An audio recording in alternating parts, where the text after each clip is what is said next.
Welcome back to Somali Nexus, the place where we explore Somali history, culture, and heritage together. I'm your host, and today we're taking a fascinating journey back to the medieval era to discover the remarkable story of the Sultanate of Ifat, a powerful Muslim state in the heart of the Horn of Africa. Established in the 13th century, the Sultanate of Ifat holds an intriguing yet often overlooked spot in East African history. Located strategically between the Ethiopian highlands and the Red Sea coast, Ifat was a vibrant hub for trade, culture, and religious exchange, significantly shaping the region's history.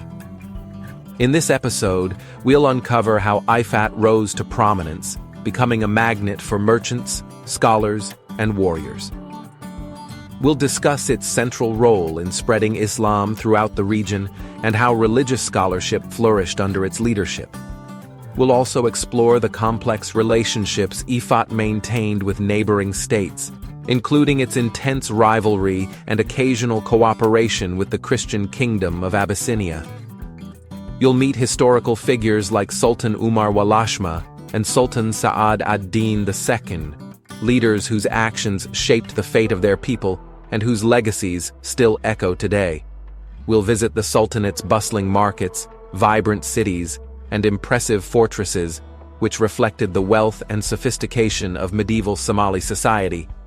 But we'll also acknowledge the challenges the Sultanate faced, from internal conflicts to external invasions, highlighting how these events eventually transformed Ifat and paved the way for successor states, such as the famous Adal Sultanate. At Somali Nexus, we believe history is about connecting the past to the present, offering insights into our shared heritage and identity.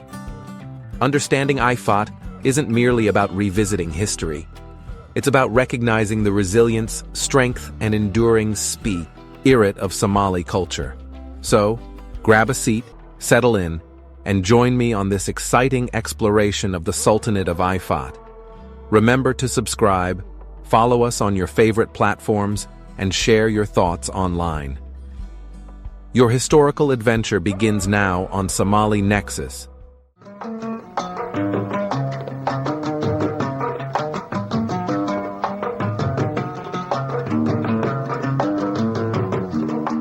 All right, let's jump into a really fascinating corner of history, shall we? We're going to be diving into the Sultanate of Ifat, a powerful medieval Muslim state. And yes, in the Horn of Africa. That's right. And, you might be thinking, Ifat, who? Right. And that's exactly what we thought. That's why we're doing this deep dive. We've got some excerpts from a really interesting scholarly text. Okay. And also the Sultanate of Ifat history page to kind of guide our deep dive. Okay. Yeah. So trust me on this one. Okay. This isn't just going to be dry dates and names. Right. We're talking about a cultural crossroads, Yes. epic battles, and a dynasty with some origins. That might actually really surprise you. Yeah. I think what makes Ifat's story so compelling is that it really challenges some of our preconceived notions about where and how powerful Islamic states emerged in the medieval period. Absolutely. So let's set the scene. Okay. Can you give us a sense of where exactly Ifat was located and why that location was so significant? So picture the eastern highlands of modern-day Ethiopia, extending across parts of Djibouti and Somalia. That's where Ifat flourished, strategically positioned to control vital trade routes that connected the African interior to the Red Sea. So they were at a crossroads, so to speak. Exactly. And this wasn't just any crossroads. This was a major artery of global trade. We're talking camel caravans laden with gold, ivory, and unfortunately enslaved people as well. These ruts, they just about moving goods, though. They were conduits for the exchange of ideas, religions, and knowledge connecting Africa to the Middle East and Asia.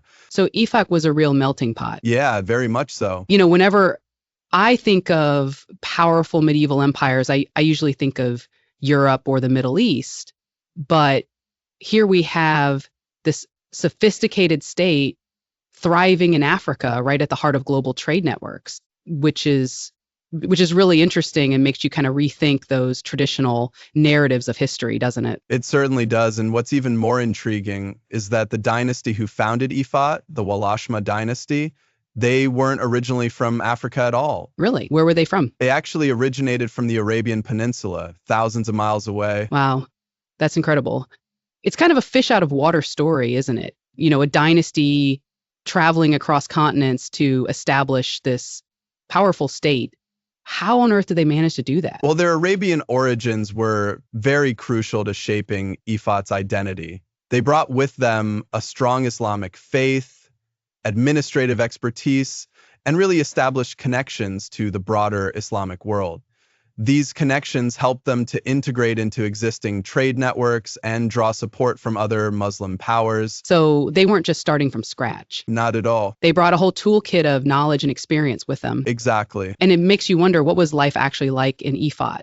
Was it a purely Arabian society, or did they adapt and kind of blend with the local cultures? It was definitely a fascinating blend. Think of it as a cultural tapestry woven from both Arabian and African threads. I'm picturing like a bustling marketplace, you know, filled with merchants speaking all these different languages, wearing different clothing, trading spices and textiles.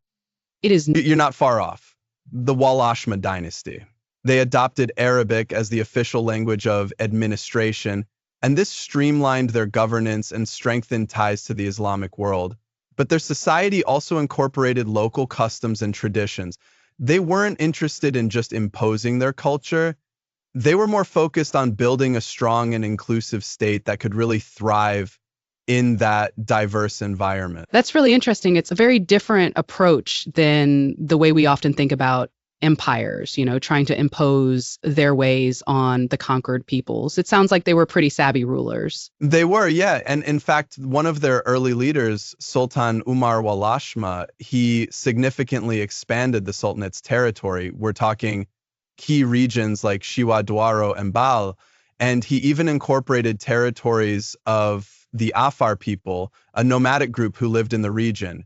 And this really shows the kind of strategic thinking and ambition that these rulers possessed. Yeah, so skilled at both diplomacy and military expansion wasn't just about conquering, it was also about forging these alliances and integrating all these different groups into their realm. Exactly. Pretty impressive. In their capital city, Wafat, it reflected that blend of cultures and prosperity.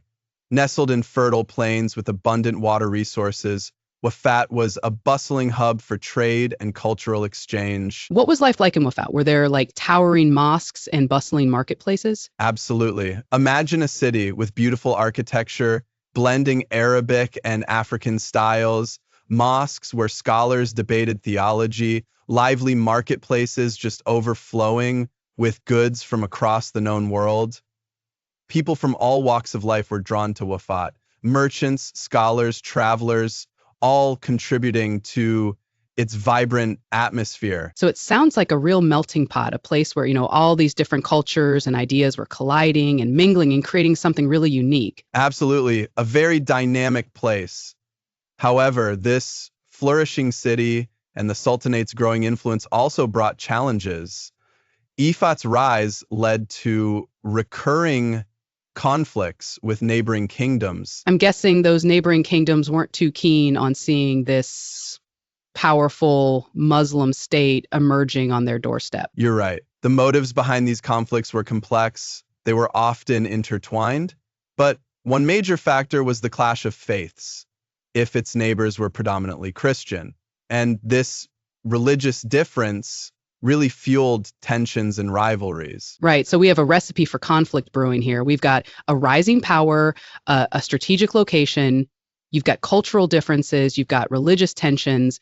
What were those clashes like? Well, the conflicts were far from simple border skirmishes. They were often full-blown wars with significant consequences for both sides.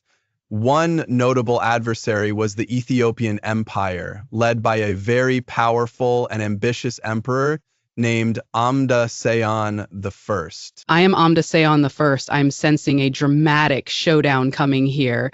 Tell me more about this emperor and this rivalry with Ifat. So we've got this powerful emperor, Amda Seyon the First, leading the Ethiopian Empire.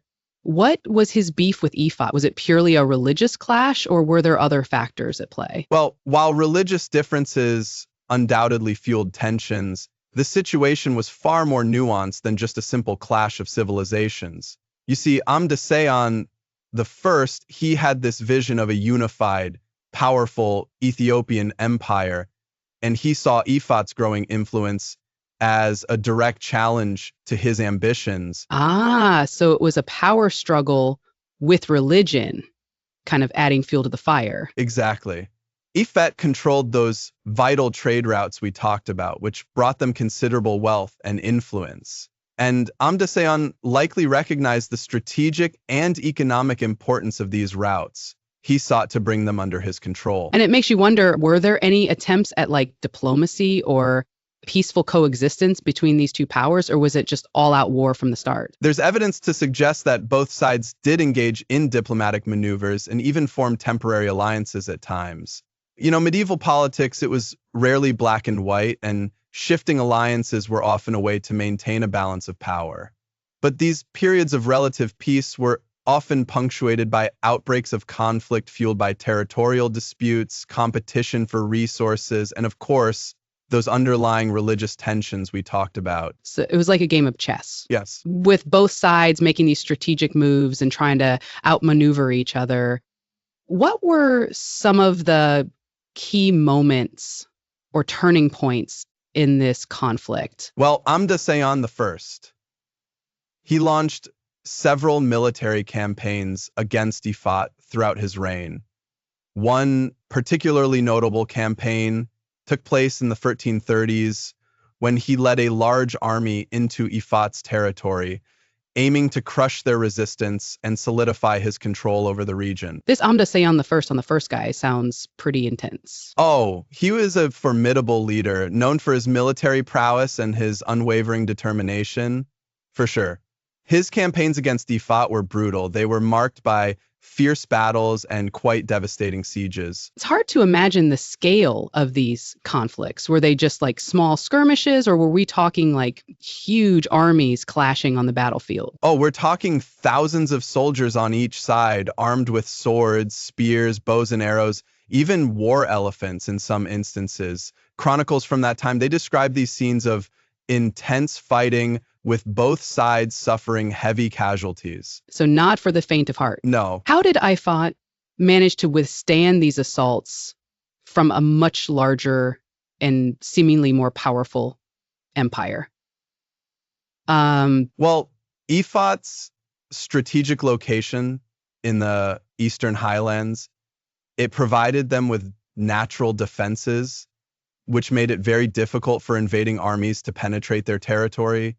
Their leaders, they were also skilled military strategists, adept at using the terrain to their advantage, setting up ambushes, fortifying strategic positions. They were using the landscape as their ally. Exactly.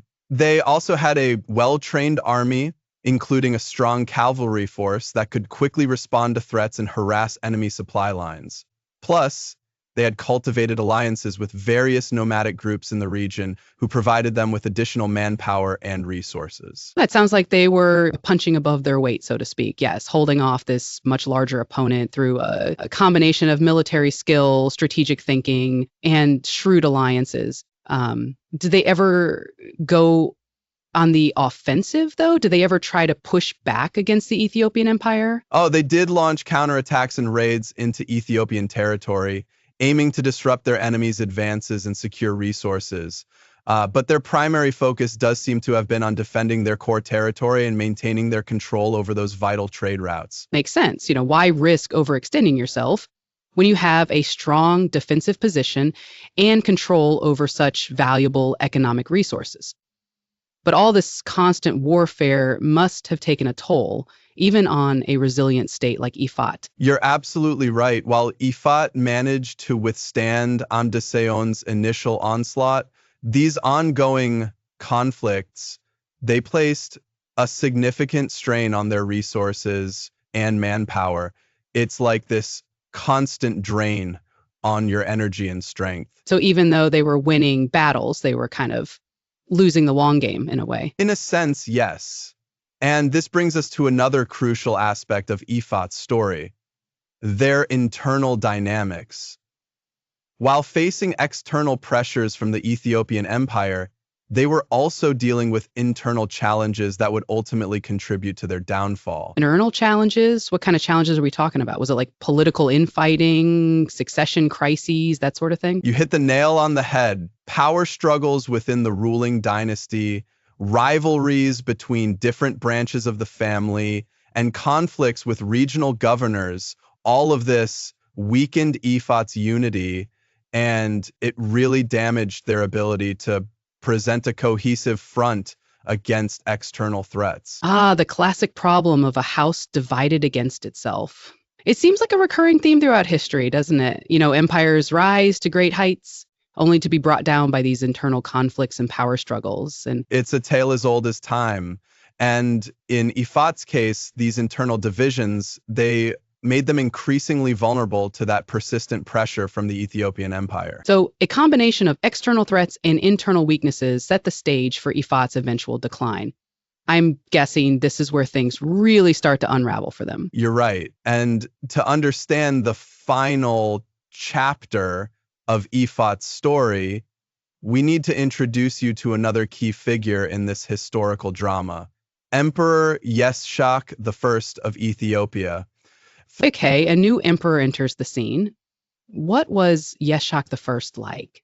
Was he similar to his predecessor Amdaseon I, or did he bring a different approach to this rivalry with Ifat? Yeshak I was definitely a force to be reckoned with, very much like Amdaseon.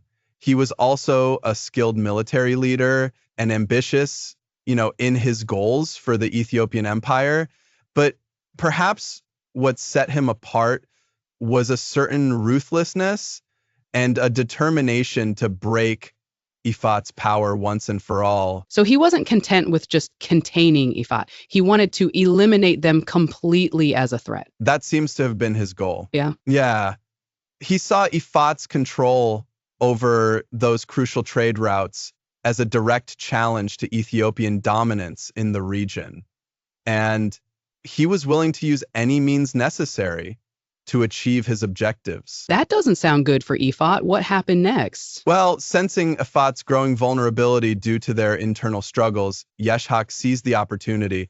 He assembled a massive army, larger and better equipped than any that had been sent against Ifat before. And in 1415, he launched a final devastating campaign. So this seems like a real turning point. What was different about this campaign? Was it just the size of the army, or was there something else? It was a combination of factors. Yeshak was not only a strong military leader, but also a very cunning strategist. He targeted Ifat's heartland, aiming to cripple their economic and political power at its core. He bypassed some of their traditional strongholds and focused on capturing these key cities and trade centers, disrupting their flow of resources and weakening their ability to resist. So he was going for the jugular, so to speak, attacking the very heart of Ifat's power. Precisely. And Ifat, weakened by internal divisions and years of warfare, was simply unable to withstand this onslaught. Their forces were scattered, their defenses crumbling. It was a complete rout. What happened to the capital city, Wafat? Did it fall to Yeshak's forces? Yes. Wafat was captured, looted, and effectively destroyed, marking a symbolic and strategic defeat for the Sultanate. That's a tragic end to a once thriving city. What happened to the Walashma dynasty? Did they manage to escape, or were they wiped out? The last sultan of Ifat, Sa'ad ad-Din Sakand, he fought bravely but was ultimately killed in battle. He was pursued all the way to Zila, a crucial port city under Ifat's control, where he met his end. So, with the death of their last sultan, the Ifat Sultanate was essentially erased from the map.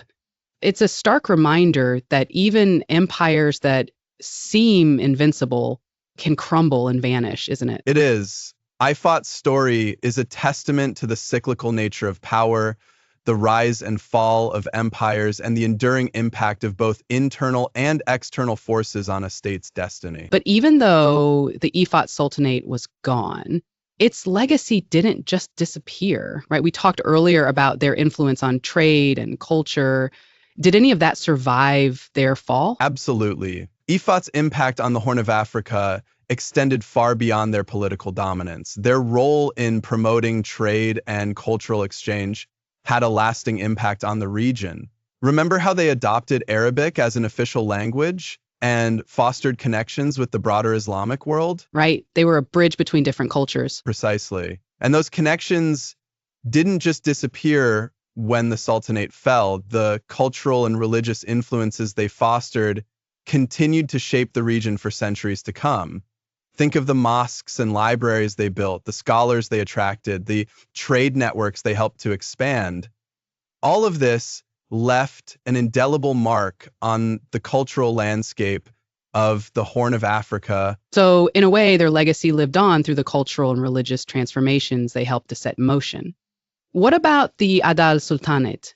Didn't they sort of pick up where Ifat left off? Yes, the Adal Sultanate, which emerged in the same region just a few decades after Ifat's fall, was heavily influenced by Ifat's legacy. They inherited many of Ifat's cultural and religious traditions, adopted similar administrative practices, and even continued the rivalry with the Ethiopian Empire. It's like they picked up the torch and carried it forward. So even though Ifat was gone, their spirit lived on, in a way inspiring a new generation to continue their struggle for power and influence in the Horn of Africa.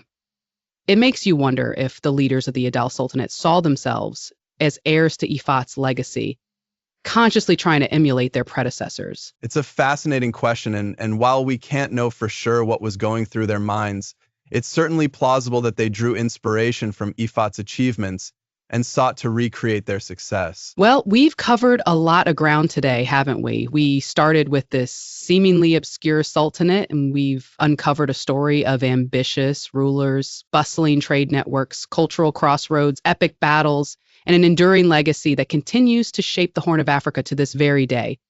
It's been quite a journey. It has. Ifat's story serves as a powerful reminder that history is full of surprises, and that even empires that have been forgotten can offer us valuable insights into the forces that have shaped our world. I think you're absolutely right. And sometimes it's those lesser known stories, the ones that haven't been told over and over again, that can be the most intriguing and insightful.